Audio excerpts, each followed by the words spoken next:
Howdy folks, Spencer here, and today I'll be breaking down the stats of the brand new Obena Miracle Worker Heavy Cruiser. As always, chapters to each topic are listed down below. And starting with the basics, the Obena is an Excelsior class variant from Star Trek Lower Decks, but sizing wise it is a bit larger than your standard Excelsior. So when it comes to what Excelsior variants you can kitbash this with, the standard Zen Store Excelsiors are not going to be compatible. Rather, the only compatible Excelsior variant is going to be the Excelsior 2, which is another lockbox obtained Excelsior. So now let's go over how to get this ship. As I just said, another lockbox ship.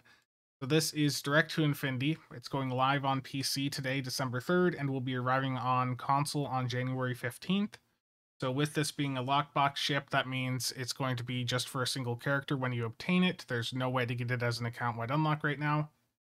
And it's going to be very expensive to obtain. You either have to buy one off the exchange for up around that 1.5 billion EC cap, or you're going to have to try and open lockboxes to get one.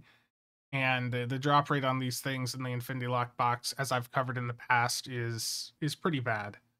But thankfully, this ship is releasing in 2024, which means that with the event campaign next year in 2025, you should be able to pick this ship up from the event campaign for a single character.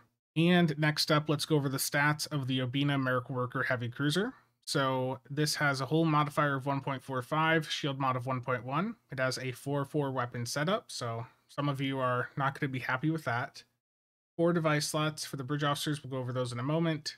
Console-wise, 4 attack, 5-inch, 2 psi, and 1 universal. As I said, it is a Miracle Worker ship. It does have a commander Miracle Worker.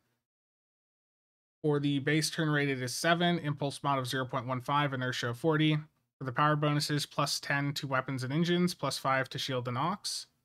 It's got all the Miracle Worker perks. And the mastery package here that they have listed on the blog is most certainly not correct, because this is not a juggernaut. Next up is the bridge officer setup. So this has a commander engineer with Miracle Worker, a lieutenant commander universal with command, lieutenant commander tactical, lieutenant engineering, and an ensign science.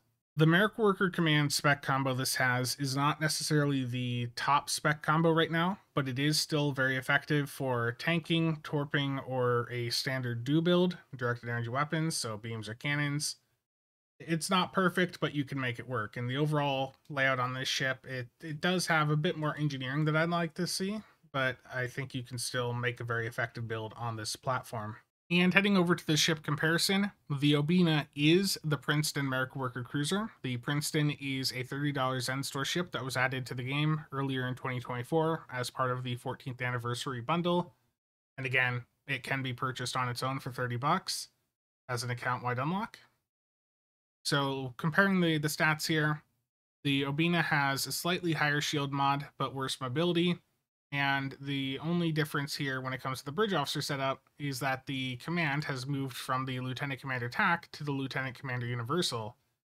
Now, most people I know would probably make that Lieutenant Commander Universal TAC anyways, effectively meaning that you'd be building these things the exact same way. The weapons are the same, the console configuration is the same.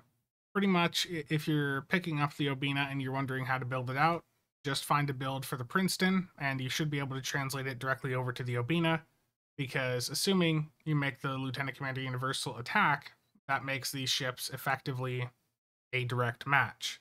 The only difference, again, is the slightly lower mobility stats on the Obena, so it's going to turn and handle a bit worse. In exchange, you're getting a very, very slightly better shield mod, which won't be noticeable in combat. For the Admiralty stats, 61 inch, 43 attack, 22 psi, and the special is 2.5 times critical rating from Engineer. Next up is the console, Antimatter Interweave. The passive on this is going to increase your damage resistance rating as your hull capacity falls. And the clicky on this is pretty interesting, so once activated, it will remain active indefinitely. When receiving damage once every 2 seconds, it will give you a bonus all damage buff, and that will stack up to 10 times. And I don't have the console in game yet, but I'm hearing a number thrown around of it being 9% Cat 2 per stack, which is a pretty significant number.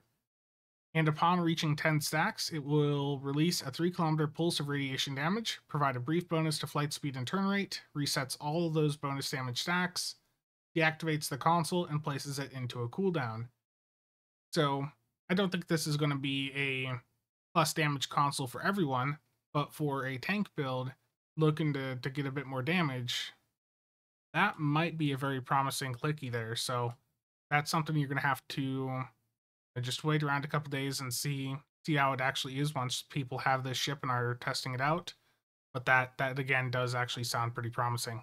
The thing to keep in mind here is those damage stacks. Yes, if it goes up to 10 stacks of 9%, that's, you look at it on paper, that's 90%. But it does say here that as soon as you get the 10 stacks, it's going to reset all of the damage stacks and deactivate the console and place it into a cooldown. So the damage buff from this is just temporary, and it does also require that you're taking some threat, because in order to get these damage stacks, you have to be receiving damage once every 2+ seconds. So that is going to be a limiting factor for this. It means that a DPS player is probably not going to care about this, but for someone that is doing a tank build or a build that is optimized for a public queue environment where even if they are DPSing, they're taking some heat, then this may be of interest to you. And next up is the Starship Trait Industrious Engineers. When activating Engineering or Miracle Worker Bridge Officer abilities, it will reduce the remaining recharge times on all other Engineering and Miracle Worker Bridge Officer abilities. And this will scale based on what your hull capacity is at. So if your hull is over 75%, it's going to give minus 10% recharge time. If you're between 50 to 75% hull capacity, 20% recharge time. And if you're under 50, 40% recharge time. And it can only go off once every 10 seconds. I think given how many other cooldown reductions we have in the game right now, that this trait does not have much relevance. I just don't think this trait is really worth it. And to wrap things up, the Starship Trait doesn't really impress me. The console does have some appeal. It does look like it might be good for some tank or solo or pug builds. And the ship itself, it's really hard for me to recommend that, because the Zen Store Princeton is legitimately the same thing. And it's going to have better maneuverability than the Obena. It's going to have slightly weaker shields, but again, it's such a small difference you're not going to notice. The mobility, you are going to notice. So the Obena is a tough sell. It's really, do you just absolutely hate the skin on the Princeton and you really want that Excelsior appearance? Then go the Obena. But given how expensive this ship is going to be, it's not one that I can recommend. And that's going to be it for today. As always, thank you to all channel members and viewers for the continued support. See you guys around.